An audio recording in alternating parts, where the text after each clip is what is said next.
All right, Larry. Thank you for meeting with us today. First You're question. Tell us a little bit about the Blue Heron Coffee House and what your mission is. Blue Heron Coffee House is a coffee house restaurant. We serve coffee, tea, soup, salad, sandwich, pastries. Everything's made in-house from scratch. We use organically grown ingredients. Our mission was to make good food for people. I always tell people that we're in the experience business, that we try to create a good experience for our customers, and we just happen to do it through food. We could be in the lawn mowing business. If you mow your lawn and it looks nice, that's a good experience too. But this just happens to be the food business. There you go. So what initiated the spark in you to take the leap to start this business? I have historically ended up in the food business. It wasn't anything I'd ever dreamed of or thought of ever doing. But I found myself being able to do well in the food business. Started working at Alfonso's Pizza back in high school, and I found it easy and interesting and enjoyable. And I like the challenge. Basically because it's kind of a singular event. Each event is, each order is a singular event. You put your heart and soul into it, kind of, and then you're done, you go on to the next one. So I found myself in the food business, and that's where we always ended up. And this opportunity came up to move to Winona and take over an existing coffee house. And so we took advantage of it. And here you are And today. here we are today. Things just happen. What is your educational experience? And in hindsight, has it been helpful towards your mission here? I have a Bachelor of Science degree from the University of Minnesota in Soil and Water Resource Management, which has absolutely nothing to do with what I'm doing now, except for all the vegetables we get are grown in soil, and we use a lot of water to make coffee. Good point. It all But ties in. it was valuable experience for doing something other than what I might have done right out of high school. Because a college education is a continuation of thinking and reasoning and solving problems. In a somewhat controlled environment, you're allowed to make mistakes. You can look at other examples. But it's the ability to think and reason and communicate with people and solve problems that I think has helped me run a business, because that's what I do all day. So the specific degree is irrelevant. It's The all experience of education is extremely important. Happy to hear that. What do you define success as, and has your company achieved it? I think success is achieving goals that you may have set out to achieve. And I think we have achieved it only because we heard from somebody else who we had worked with briefly when we first started our business, and he came back to see us years later, and he said, "Oh, it looks like you've met all your goals." And we were a little surprised, like, "What are you talking about?" And we went back and looked. It's like, "Oh, we have." And I find that to be true, that sometimes I'll just think about, well, I'd like to be at this point sometime, as a measure, like how we do a certain amount of dollar volume in sales. Well, it's a very easy gauge because it's quantifiable and somewhat manageable, but you can track it. And it's like, well, I'd like to be at X number of dollars a day. And that's the only thing I'm aware of. My only effort was thinking about it. And then all of a sudden, we're there. It's like, oh, look at that. So there's a subconscious element that I'm consciously dealing with all the day-to-day things, but subconsciously something is working to make those day-to-day things follow that track. Sure. And kind of tying into that question, what do you attribute your company's recent achievements to? Our recent achievements, like still being open. Sure. I think a certain amount of resilience and a consistent effort in doing the things we do well. We always have these grandiose ideas, but the reality is what we're doing now is what we do well, and that's what people want. And it's being cognizant of that instead of, chasing rainbows and trying to be everything to everybody. This is what people want: a good cup of coffee and a decent meal served without too much hassle. And that's what we've done.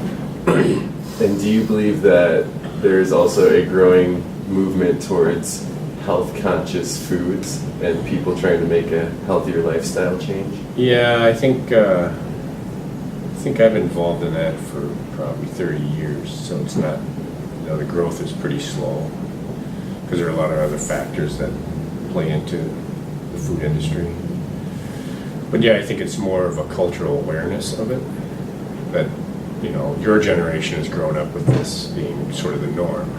When I was growing up, it was only oddball hippies that were doing it. It was such a small portion of the population, but now it's, culturally acceptable to come to a coffee. It's culturally acceptable, and people encourage it to come to a restaurant that serves good food, and people seek that out. You don't have to convince many people that it's a good idea.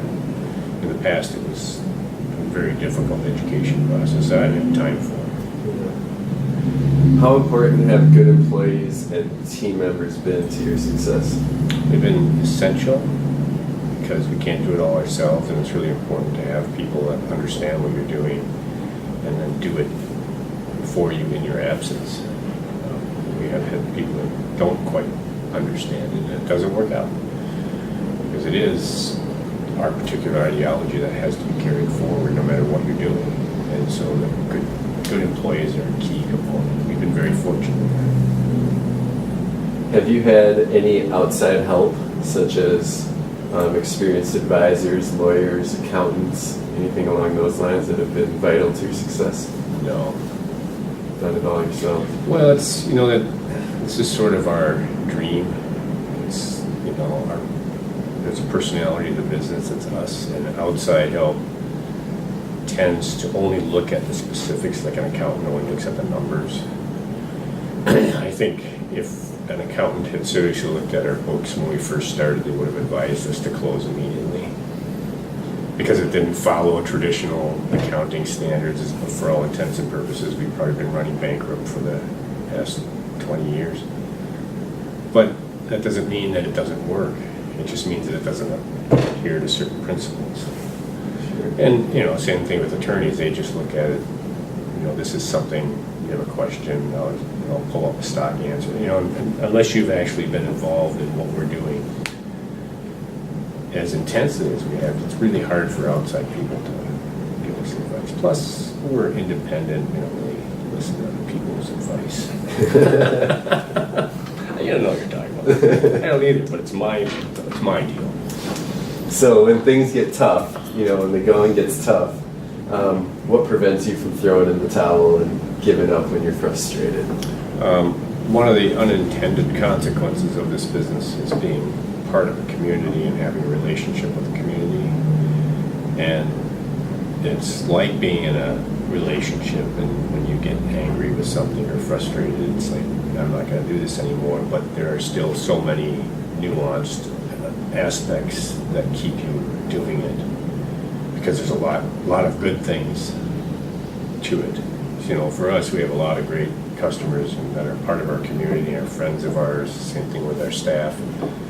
It's like, well, I can't really let all these people down just because I'm a little pissy today. And the other thing is, I'm 62 years old, haven't worked for anybody for 25 years, and I need to make a living. What would I do in Winona? It's the other thing that keeps you going. Is you gotta. So this works. There's a lot of frustration. There's frustration everywhere, no matter what you're doing. But there's still a lot of joy in this.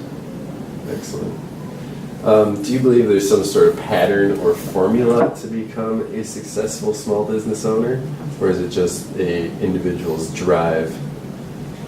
I I think there probably is somewhere a pattern or formula, but if you don't, I think there's a certain personality that does this, and either you can do it or you can't. It's kind of like musicians, some people can play a musical instrument really well as long as they have music to read.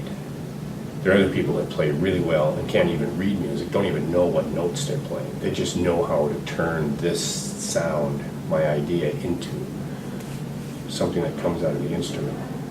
So I think it's somewhat inherent, and either you get it or you don't. I don't think you can really teach that. Have you had anybody who has influenced you the most or been a great inspiration in making this a reality? I think one person that's been really inspiring is Alice Waters, who had opened Chez Panay out in California. And it was just a bunch of hippies in California doing food and, getting into organic and local before it was even called that. It was just like, all this stuff makes sense, and let's do this restaurant. And it's very popular, it's still going on today, and she's world renowned. But the inspiration was that they would go in and do this day in and day out and make really good food and create these great relationships and community, and they never made any money at all, which is kind of what happened to us. But how do you go about marketing your business, and what has been your most successful form of marketing? Marketing is essentially trying to convince someone to buy what you have, whether they want it or not. And that can be a very extensive and expensive endeavor. We've always had the idea that if you put out a good product and good service, that in and of itself is a very effective marketing. So we've pretty much relied on word of mouth and a little bit of print ad. We advertise in a magazine, a local magazine, partially because it's a friend of ours that runs it, so it's part of the community thing. But also because I think the readership is more like the customers that we have. Same typical subject matter people would be interested in. So our philosophy is if I tell you I have a really good product and you should eat it, I'm supposed to tell you that. Right? Whether I do or not, you'll find out. But if somebody you trust has an experience here and they relay it to you saying you should go there because it was really good, and you trust their judgment, then it's far more effective than me telling you that. And so that's what we relied on. We typically have about a 10% increase in sales every year over the previous year without any real advertising campaign. So if you have a good product, that's marketing right in itself. How do you achieve balance in your life, or do you? I don't. You just run from one thing to the next. We have 7 kids and 7 grandkids. We run our own business, and it's just, that's life. You don't necessarily get to pick and choose what events you have to deal with every day. You'd like to, but you don't. You just have to be responsible. It's like playing soccer. It's controlled, slightly controlled chaos. My little bit of skill set allows me to dribble the ball and maybe make a contribution. That's what it's like in business. Like, just hang on, do what we can. Sometimes you gotta be videotaped and interviewed. Yeah, sometimes you gotta do stuff, interviews and stuff like that. Where do you see yourself and the business in 5 years?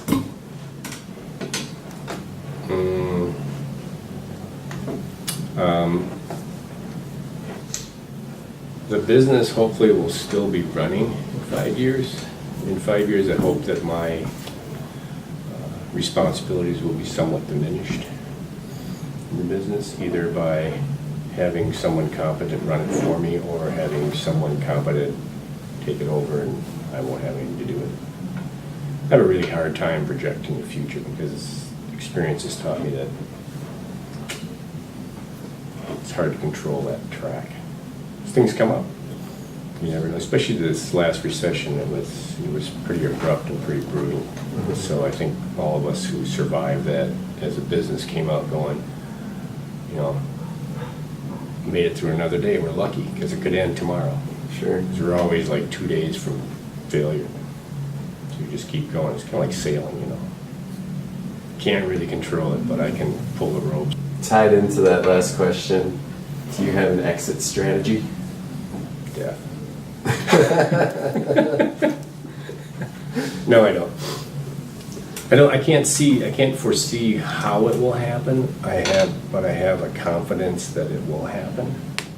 Sort of like how this whole thing started, we had no idea. We had no money, we had no idea what was gonna happen, but we had a dream and a vision, and we went forward with that, disregarding those other aspects, and everything fell into place. I think that's why the reference to the Marvin windows, that you do these things, you make sure you do those things, and all the other things sort of trickle into place, they all fall into place. And so if we come in every day and work hard at trying to follow our vision and take care of people the way we've always done, all those things will sort of happen. I can't foresee, I can't choose who's gonna do it or how it's gonna happen, I just know that things will be just fine. So if you had to do it all over again, would you? Yeah. Yeah, there's an awful lot of good in this. All right, something to touch home with us. If you had 3 pieces of advice, or just one piece of advice, to give college students who want to become a small business owner, what would that be?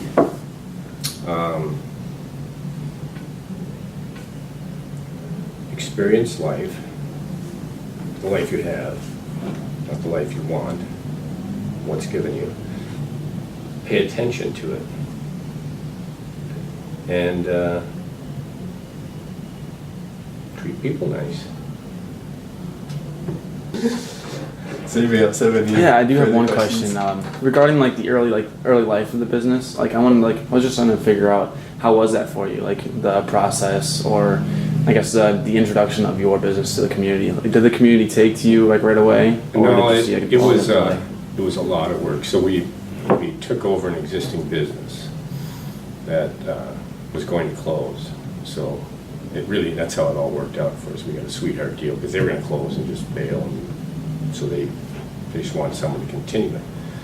And it had been part of the community for several years, and so we came in, and we moved our whole family down here, and then just jumped in. And a lot of the community thought we had conducted some sort of coup, some sort of takeover, and so they were really mad about it. I'm like, what are you talking about? If we didn't come here, there wouldn't be anything here. So that was kind of a challenge. That it's like, what? But then, you know, there was so much to do, and we were so busy. It's like, well, let's just focus on what we're supposed to do. And those people eventually came around to realize that, you know, this is a good thing. Mm. But it was very intense. So people that want to get into the food business a lot of times say, well, I'm a good cook, I could run a restaurant. It's like, that's the wrong thing to say. You need to say, I don't mind working 120 hours a week for nothing. I could run a restaurant.